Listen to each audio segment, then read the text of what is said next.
दोस्तों नमस्कार, जय धन्वंतरी। मेरे इस नए वीडियो में आप सभी दोस्तों का मैं बहुत बहुत स्वागत करता हूं।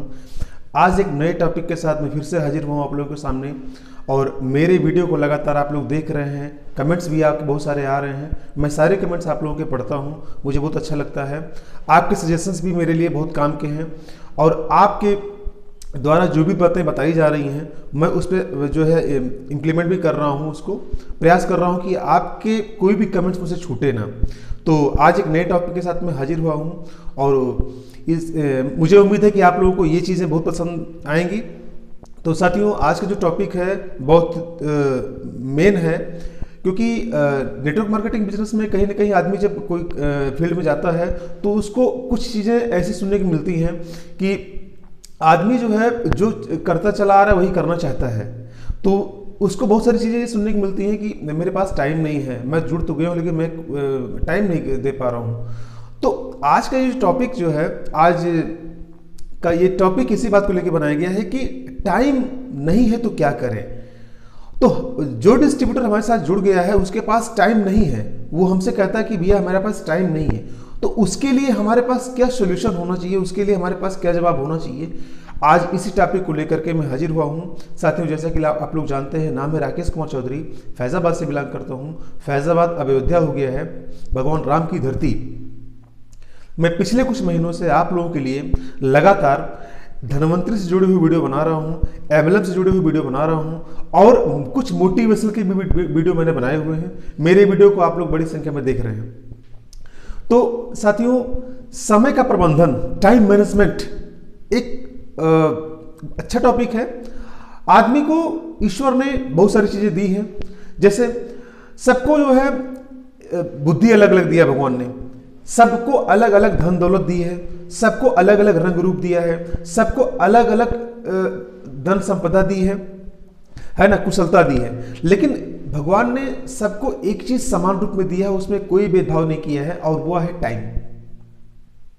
24 आवर हर आदमी के लिए है, चाहे वो छोटा आदमी हो, चाहे वो बड़ा आदमी हो, चाहे वो मिलीनियर हो, चाहे बिलीनियर हो, चाहे गरीब झोपड़पट्टी में रहने वाला आदमी हो, सबके लिए 24 आवर ही भगवान ने दिया है। 24 आवर इंटू 7 उसी में वो काम करता है, उसी में काम करके वो अपनी जिंदगी को बनाता है। ये जो सेशन है आप लोगों के लिए बहुत काम का है, इसको पूरा देखिएगा, स्किप ना करिएगा। और आज यहाँ से आपको कुछ ना कुछ जरूर काम की टिक मिलने वाली है, जिसको इंप्लीमेंट करके आप इस बिजनेस में झंडे गाड़ सकते हैं। साथियों, जैसे कि मैंने बताया, ऊपर वाले ने सबको अलग अलग रंग रूप दिया है, अलग अलग धन दौलत संपदा दी है, अलग अलग जो है उसको बुद्धि दिया है, विवेक दिया है, लेकिन ऊपर वाले ने सबको बराबर समय दिया है और उस समय को हम सही तरीके से अगर इस्तेमाल करें तो हम बहुत आगे जा सकते हैं। होता क्या है, हम कहीं ना कहीं उस समय को मैनेज नहीं कर पाते हैं और हमारा टाइम ठीक उसी प्रकार से धीरे धीरे खत्म हो जाता है। जैसे कि पानी की टंकी में एक छोटा सा छेद होता है तो धीरे धीरे सारा पानी खत्म हो जाता है। जैसे हम पैसे को खर्च करने के लिए बहुत गुणागणित लगाते हैं कि अगर मेरे पास 100 रुपया है तो हम 100 रुपया कहाँ कहाँ खर्चा करेंगे, हम प्रायोरिटी के आधार पर उसको खर्चा करते हैं। तो ठीक उसी प्रकार से हमारे पास 24 आवर है, उस 24 आवर को हम कैसे कैसे कहाँ कहाँ खर्चा करेंगे ये हमारे ऊपर है। इस सोशल मीडिया के ज़माने में इतने सारे गैजेट्स हमारे आसपास हैं और इतने सारे डिस्टर्बिंग एलिमेंट्स हमारे पास हैं, इन सब के बीच में हमको अपने टाइम को मैनेज करने में बहुत कठिनाई आती है। साथियों, हम सोशल मीडिया पर जाते हैं कुछ मिनट के लिए, लेकिन पता लगा घंटों बीत जाता है उसी पे। तो आज हम आप लोगों को कुछ ऐसी टिप देने वाले हैं जिसको फॉलो करके आप अपने टाइम को मैनेज कर पाएंगे। एक्चुअली हम आपको बताना चाहते हैं कि टाइम मैनेजमेंट के बिहाइंड में, टाइम मैनेजमेंट के पीछे एक वर्क मैनेजमेंट होता है। क्योंकि टाइम मैनेजमेंट ऐसा कुछ उसका तो है नहीं कि हर टाइम मैनेज कर लेना है। एक्चुअली हम टाइम को मैनेज करने के आशय में हम बताना चाहते हैं कि वर्क मैनेजमेंट करना है, ताकि हम जो भी हमारा वर्क है 24 आवर में, हम प्रायोरिटी के आधार पे हम उन वर्क को कर पाए जो हमारे लक्ष्य को हमको ले जाने वाले हैं। हम ऐसे बहुत सारे वर्क करते हैं जो हमारे लक्ष्य से अलग होते हैं। तो मैं बताना चाहता हूं आप लोगों को, जैसे हमने किसी को जो है प्लान दिखाया, प्लान दिखाने के बाद उसको मैंने जोड़ने के बाद हमारे साथ बिजनेस में आ गया है, और वो जब उसको हम कहते हैं कि ठीक है आप लिस्ट बनाओ, आगे काम करना शुरू करो, तो वो कहता है कि भैया हमको टाइम नहीं मिल रहा है। तो आप उससे ये सवाल पूछ सकते हैं कि अगर आप वही करते रहेंगे जो आप करते आए हैं तो आपको वही मिलता रहेगा जो मिलता आया है। अगर आपको कुछ अलग चाहिए तो कुछ अलग करना पड़ेगा। यह शाश्वत सत्य है, इसमें कोई डाउट नहीं है, क्योंकि हमारी रूटीन अगर वही रहेगी जो हमारी रूटीन चलती आ रही है तो हमको आने वाले समय में भी वही चीजें मिलेगी जो मिलती आ रही हैं। तो अगर ये बात वो समझ गया तो मैं समझता हूं कि वो अपने टाइम को मैनेज करेगा। तो पहले तो उसको ये देखना पड़ेगा कि टाइम उसका जा कहाँ रहा है। तो टाइम जाने के लिए, जैसे अगर वो कोई नौकरी पेशे वाला आदमी है तो उसकी एक रूटीन सेटअप होगी। वो सुबह उठता होगा, सुबह उठने के बाद फ्रेश होता है, अब वो क्या क्या करता है उसको खुद चेक करना पड़ेगा। और फिर दिन में ऑफिस जाता है, शाम को घर आता है, शाम को घर आने के बाद वो क्या करता है। तो अब ये ओवरऑल जो टाइम है ना, इसी में से उसको मैनेज करना है कि हम कैसे इस बिजनेस के लिए टाइम निकाल पाए। और सबसे मेन चीज ये है कि सोशल मीडिया का प्रयोग बहुत ज्यादा हम करते हैं, और सोशल मीडिया हमारे लिए एक अच्छा माध्यम है लोगों से कनेक्ट रहने का, लेकिन इसका कतई मतलब नहीं है कि हम सोशल मीडिया को इतना ज्यादा तवज्जो दें कि उसमें हमारा घंटों घंटों निकल जाए। तो हम कुछ बातें आप लोग बताना चाहते हैं जिसको हम फॉलो करेंगे। साथियों, सबसे पहला पॉइंट ये है कि सोशल मीडिया पर ज्यादा से ज्यादा आप एक्टिव ना रहिए, जितना हो सके उतना ही आप एक्टिव रहिए। अगला पॉइंट है, हम कभी ऐसे मुद्दे पर चर्चा करते हैं जिसका कोई सॉल्यूशन नहीं है। जैसे सरकारें क्या कर रही हैं, हमारे आसपास क्या हो रहा है, किसी कंपनी का प्रोडक्ट कितना अच्छा है कितना खराब है, कोई फला नेता है कोई मंत्री है क्या कर रहा है। ये सब चीजें ऐसी हैं, इस हमारे लक्ष्य से कोई मतलब नहीं है, इसे चर्चा करने का कोई मतलब नहीं है। नेक्स्ट टॉपिक है,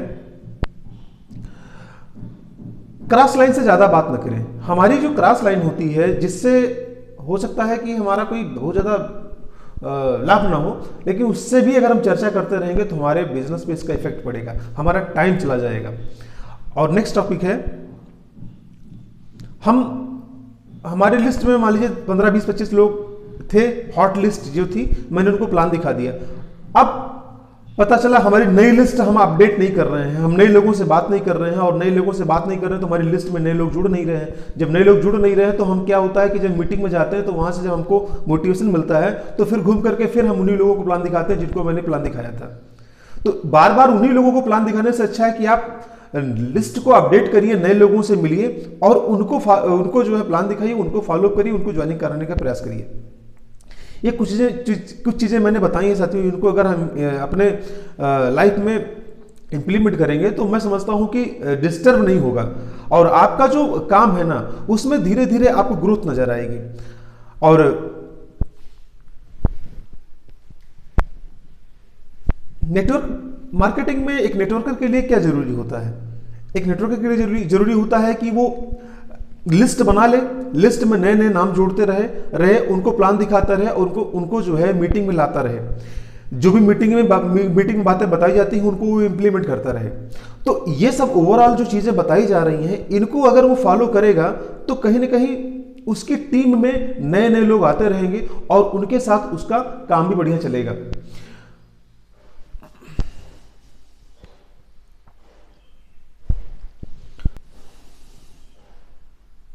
अपने टाइम को मैनेज करने के लिए हमारे पास कुछ सूत्र होने चाहिए जिसको हम अपनी डायरी में नोट कर लें और उसको आने वाले समय में हम इंप्लीमेंट करें।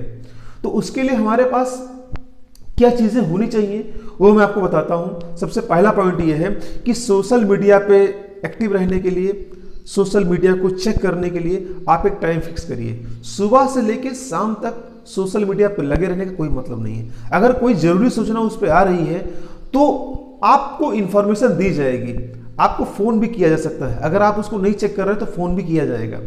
लेकिन इसका ये कतई मतलब नहीं कि बार बार व्हाट्सएप खोल के देखा जाए, बार बार फेसबुक खोल के देखा जाए और बार बार इंस्टाग्राम वगैरह चेक किया जाए। तो इससे आपका टाइम धीरे धीरे खत्म हो जाएगा उसमें, और आपका ब्रेन उसी पे लगा रहेगा, क्योंकि आपका दिमाग जिधर लगता है ऊर्जा उधर ही प्रसारित होती है। तो आपका दिमाग अगर इस बात पे लेके है कि हमारी लिस्ट में नए लोग कैसे आएंगे, उनको मैं प्लान कैसे दिखाऊंगा, उनको मैं मीटिंग में कैसे इनवाइट करूंगा, तो डेफिनेटली इधर आपका दिमाग लगेगा, तो इधर जो है काम बढ़ेगा। लेकिन अगर आपका दिमाग लगा हुआ है कि किसका मैसेज आया है ना, कितने लाइक्स आए हैं, मैंने एक फोटो डाला था उस पर कितने कमेंट्स आए हैं, है ना, या फिर मेरे नए फ्रेंड कितने बने हुए हैं, व्हाट्सएप का स्टेटस चेक करने में टाइम जा रहा है, यूट्यूब पे ऐसे वीडियो देखने में टाइम जा रहा है जिसका आपके लक्ष्य से कोई मतलब नहीं है, तो मैं समझता हूं कि पूरा दिन बर्बाद करने के लिए पर्याप्त है। तो ऐसी चीजों से आपको अपने आप को बचा के रखना है। प्रयास करिए कि पूरे दिन का शेड्यूल सेट कर लीजिए, शाम को आप जब फ्री होंगे तो फटाफट फटाफट फटाफट जो जरूरी मैसेज उनको चेक कर लीजिएगा, ये आपके लिए सही रहेगा। और दिन भर उस पर लगे रहने से अच्छा है कि अपने आप को बचा के रखिए। दूसरा उपाय क्या है नेक्स्ट चीज के लिए, कि अपना कैलेंडर आप खुद डिसाइड करिए, अपने कैलेंडर में टाइमिंग खुद सेट करिए। आपको आने वाले दिनों में कहां कहां कैसे कैसे करना है, क्या क्या करना है, इसका मैनेजमेंट आप खुद करिए। अपॉइंटमेंट किससे किससे मिला हुआ है, और उन लोगों को देखिए वीकली सेटिंग करिए। जैसे अगर आप डेली काम नहीं कर पा रहे हैं तो सुबह शाम में जो है कैसे लोगों से हम समय निकाल के मिल सकते हैं, ये अगले का अपॉइंटमेंट कैसे हमको मिल सकता है, इस पर हमें फोकस करने की जरूरत है, और उसको डायरी में मेंटेन करते रहिए। तो इससे क्या होगा कि अगर आप पार्ट टाइम में भी इसको कर रहे हैं तो सुबह शाम में मैनेज करके आप प्लान दिखा सकते हैं। और अगर वीकली शेड्यूल आपका सेट हो गया, वीकली अगर आपको छुट्टी मिलती है वीकेंड पे, तो आप उस दिन के प्लानिंग जो है 4 दिन 5 दिन पहले ही कर सकते हैं।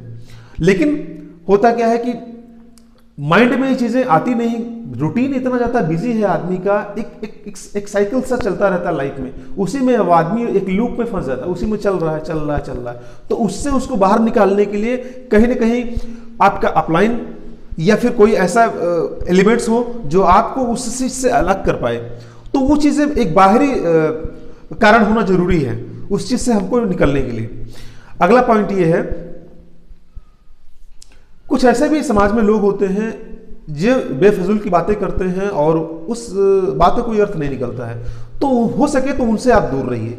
क्योंकि मैं बताऊं साथियों, सफलता एक दिन में नहीं मिलती है, लेकिन अगर लगातार लगे रहेंगे तो एक दिन जरूर मिलेगी। और आप अपने आसपास देख लीजिए, सफल लोग जो होते हैं ना, वो केवल और केवल काम की बातें करते हैं, वो अपने टाइम की वैल्यू समझते हैं और वो काम सारा करते हैं। लेकिन अब पता लगा किसी के यहाँ निमंत्रण में जाना है तो आप जाते हैं तो 3 घंटे बिता के आते हैं, वो गए और उन्होंने वहां पे अपना जो भी काम था, ठीक है, नाश्ता पानी करना, निमंत्रण देना, मिलजुल के चले आए। लेकिन कुछ लोग ऐसे होते हैं कि वो गए तो सुबह से लेकर शाम तक निमंत्रण में ही जुटे हुए हैं और पता लगा नेक्स्ट डे भी वहीं पे अटे हुए हैं, ठीक है ना।